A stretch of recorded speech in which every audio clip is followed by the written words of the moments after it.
Hi, I'm Travis Lazarzik. And I'm Evan Crawley. We're here for the Kennebec Journal and Morning Sentinel at Messalonskee High School, where Messalonskee is getting ready for the season opening game on Friday night at Coney.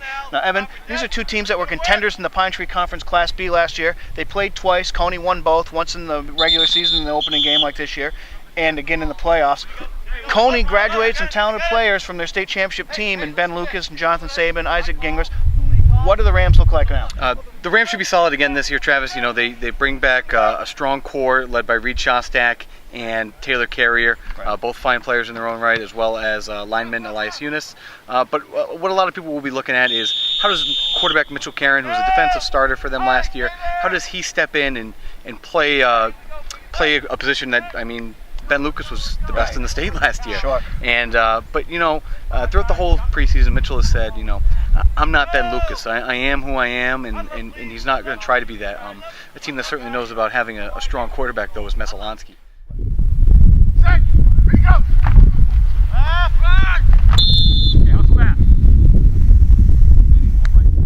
Right, Messalonskee returns Jake Dexter, probably one of the better athletes in this conference at quarterback. He got a lot of experience there last year. Doesn't have a couple of his big weapons from last year in receiver Devin Warren and running back Corey McKenzie, who graduated. But the Eagles, while they don't have a lot of depth, only about 32 kids in the program, should have the talent to contend this year, and they'll get a good test on this opening night game. All right, when we return, we'll be joined by Messalonskee head coach Brad Bishop and a few of the Messalonskee Eagles.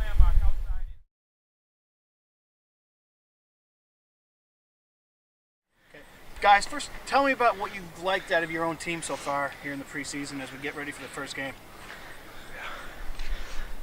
Yeah, we got a pretty close group. I mean, these kids play hard, and we got 11 guys that can fly around a little bit. So, we're happy about that. What are you expecting out of Coney on Friday night? Expecting a little bit of a fight.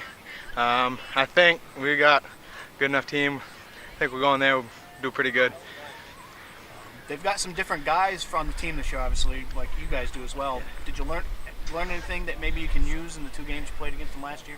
Yeah, I mean, they're definitely well coached. I mean, they got a lot of skilled guys and got some real good players over there. So, you know, we want to keep the ball as long as we can, limit the big plays because, you know, they can get you on any down, pretty explosive, and so we want to be careful on defense. And just want to play a good game. Can't be turning it over against them. Guys, thanks for your time. No problem. Thank you.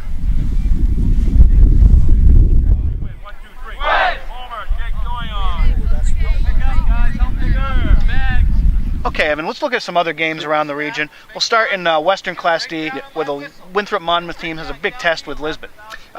Should be a good game. You know, obviously Winthrop and Monmouth are going through a little bit of a transition, going from Joel Stone to Dave St. Hilaire. But, you know, so far from what I've seen, I've been to a few practices, and they seem to be adapting well. But they'll certainly have their hands full with Lisbon. I watched Lisbon scrimmage against Oak Hill last week, and you know, they've got some big bodies, and they should be, again, I mean, those are two teams that should find themselves in the playoff mix at the season's end. Okay. Another new head coach is in Eastern C. We're talking about Waterville, where Matt Gilley takes over from Frank Knight, who coached there for 2 decades. The Purple Panthers have a good test in Foxcroft Academy on Saturday afternoon in their season opener. One of the better regular season games of the year in Eastern C last year, when Waterville went to Foxcroft and won 20-19 when they stuffed a 2-point conversion with about 2 minutes to go in the game.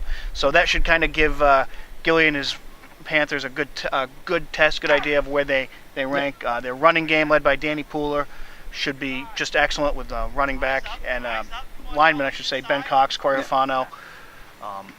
This should be a good test for the Panthers. Yep, there are a number of good games on the schedule this week, though, Travis. And for more on those, people can log on to centralmaine.com or pick up the Kennebec Journal or Morning Sentinel on Friday, where we'll have capsules of all of our area games. All right, that's it for us from here, and we'll see you guys next week on Gridiron Gurus.